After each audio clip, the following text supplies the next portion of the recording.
Okay, well, I've made up a super cuprate.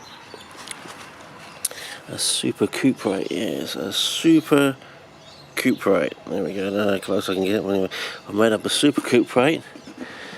Its pH is a yellowy green, so call it 3.5 to 4 sort of thing.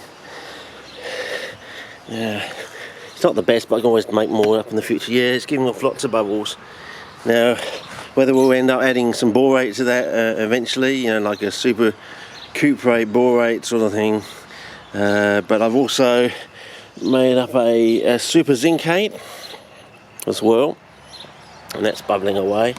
And they've both been inoculated with cyanophyta and our pink organism, which is getting quite underway over there. I can just reach out there, and also, as you can see here, it's really going now. As you can probably see in there. The reason I got into the so-called blue chalk again is because about 4 years ago when I first started playing around with copper and that and chalk, is with my very first few experiments, I got some frogs laying some frogs, what I thought was frogs' eggs into my containers. I couldn't work out what that is, but I believe when I go back, I actually had them sitting on some polystyrene or something in the actual water. I'm not sure. I'll have to go back and check, but that may have been the connection. So hopefully, if there is a connection there, this should bear it out. And whether we'll end up with our super borate being better than our borate, and therefore if we get to add some borate to our super cuprate, make it even better. And maybe this is where we'll get our cyanophytic explosion sort of thing. But after making the super zincate, I'm probably going to have to make a super aluminate, and maybe eventually a super molybdate. So the pH of this one is higher. It's almost neutral compared to the thing. So maybe we've got 3 classes. Maybe that's the trick.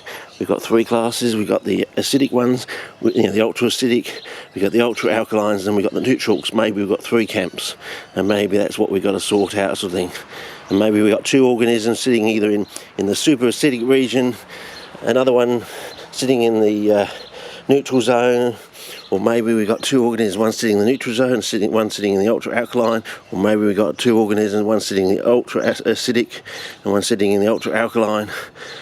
Some sort of combination like that, I don't know.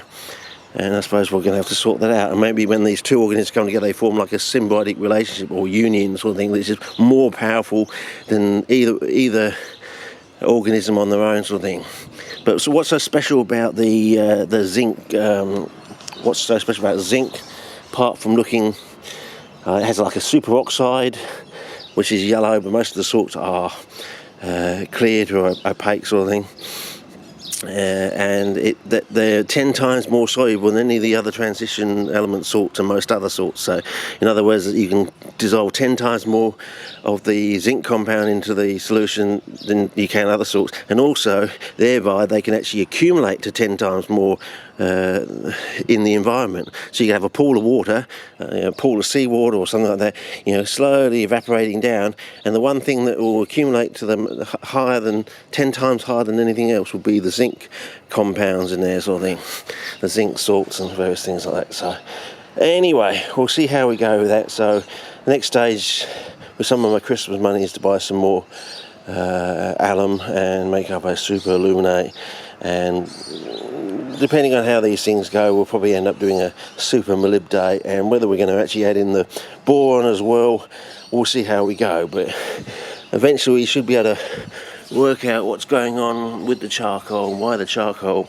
makes the polystyrene go green, but then the water go to this like pink, and eventually this pink organism, as far as we know, and so on and so forth. But the one with the ammonia here, still chucking out the bubbles, and of course they get even more so when you get the quite bright sunlight. We had quite a hot day. I couldn't find the news. It's the Christmas holiday, so they're not whacking up the videos and iView and things like that quite as quickly as they normally do, so I'll have to check it tonight. But it was definitely, I think, they said it was a record, so I assume that means it was higher than 40. So usually that means it's going to be like a 41 or 42 or something like that. So I don't know, maybe in a 43 for all I know. It felt pretty hot anyway. So anyway, but it's quite coolish but humid today. So yeah, we had a little bit of rain overnight. So anyway, so I'll keep studying these, and as I said, that one's pegged for about 5th or 7th of January to go pink. May go sooner, but you know, as soon as it does, I'll whack up a video and we'll go from there. But as I said, so basically the frog story and maybe the super explosion of Cyanofighter will come through fruition through this, and that will put a copper back on the agenda and on the central staging, considering of course it's the highest micronutrient found in most sphagnum peats, which is an inconsistency when everyone says CPs don't like copper. I'm thinking, but what do you grow all your CPs in? You grow them in some form of peat and sand, peat and sand and perlite, peat and sand and perlite, vermiculite and all these sort of things. They always seem to have some sort of peat in it, and we've seen like it go down a negative pathway when they went to coir. Now the question is, does coir contain no copper? So yes, so it's high in other nutrients but low in copper, and it's not as good for CPs apparently. Yeah, it was some sort of like con that went on for about 10 years saying, oh, it's the bee's knee sort of thing, and eventually, over about a decade's period of experimentation, most people came out with the news that it's not as good as peat. No, stick to the peat. And there was all this argument about salty coir and non-salty coir, and you've got to wash your coir and all this sort of thing. It wasn't as good as peat, basically. I think that's probably because it doesn't have any copper in it, and there's something to do with copper, and whether that's going to lead us on to some other elements even better than copper, I don't know. But eventually, we've got to sort this out. If I have a sudden explosion of superabundance of Cyanofighter, yes, it might lead us down a different pathway or something, and maybe lead us to an unusual element we've overlooked. So, but remember, the sands around Perth are zinc-rich sands. They say that in all the books. So we may expect something out of this. I don't know, but it's certainly giving off the old bubbles. Yep, certainly giving the old bubbles up there. So anyway, that's about it for now. I'll keep you informed if the zinc just suddenly goes pink in a few days and the copper goes super green or something, you know, the explosion and thing. Maybe it'll be a combination of copper and zinc, you never know.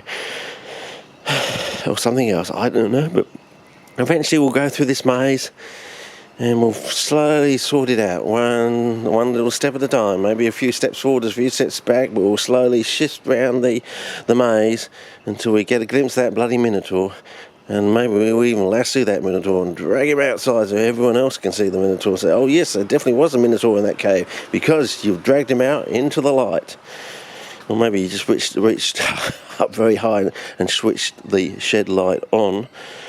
Okay, thank you, over.